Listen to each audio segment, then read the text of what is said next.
আসসালামু আলাইকুম গাইস, সবাই কেমন আছেন? আশা করি সবাই ভালো আছেন, আমিও ভালো আছি।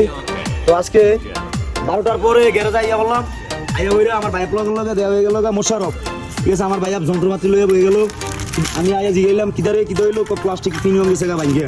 কারণ আমার ভাইয়া মেস্তুরি কামটা আমার ভাইয়া নিজে সারাই লিতেছে। ঠিক আছে, এমন নিজে কাজ করলে নিজেরটা নিজে করতে পারলে এটাই সবচেয়ে এই যে এমন দক্ষ তো ড্রাইভার কয়জন আছে? ঠিক আছে, আপনারা বলে যাবেন এমন দক্ষ তো ড্রাইভার কয়জন আছে? নিজের কাজটা নিজে করলে যেটা যেই ভালো ইয়ে হবে, পরের কাজ হাতে কাজ করলে ওই জিনিসটা পাওয়া যায় না। ঠিক আছে ভাইয়া, সবাই আপনারা লাইক কমেন্ট শেয়ার করে যাবেন আমার বন্ধুর পেজটাকে। ঠিক আছে, এই যে আমার ভাইয়াদের গরিবের গাড়ি। ঠিক আছে, welcome to auto blog Rocky ভাই।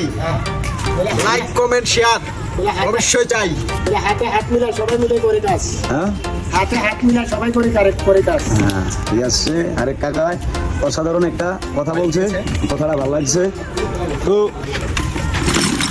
একটা কথা কি ভাই, কথাটা হইলো আমরা যে এত কষ্ট করি, হ্যাঁ, এই যে গাড়ির ভিতরে অনেক মাল সামানা লাগা, এখানে এই বাইকটা তো পারতো, আমার এই বাইকটা তো পারতো কি তা গাড়িটা কিন্তু ভালো দিয়া বাসার থেকে, কিন্তু আমার ভাই কি গাড়িটা দিয়া কর্ম করবো, এর কোনো গাড়িটা আপডেট করতেছে আরো ঠিকঠাক কইরা কিটা। তো ভাই এডি যে জমাইছেন, হ্যাঁ, এডি তো আমরা ভাবিরে দিলে পারতাম, ভাবিরে দিতে চাইতো। পুরান মাল অনেক কাজে লাগে। হ্যাঁ, কথা আছে না, হ্যাঁ, আদা মরে গেল আদার জাজ আছে, দাদা আছে। এটা বুঝতে হবে। সোনা লাগাইতেন না কিন্তু আপনি আসেন কা তুই ভিডিও করতে চাই। হ্যাঁ বেটা, সব তুলেছ। ওকে চলবে, এতক্ষণ ভিডিও। গাইস, সবাই ভালো থাকবেন, আল্লাহ হাফেজ। Welcome to auto blogger. Welcome to my auto blog.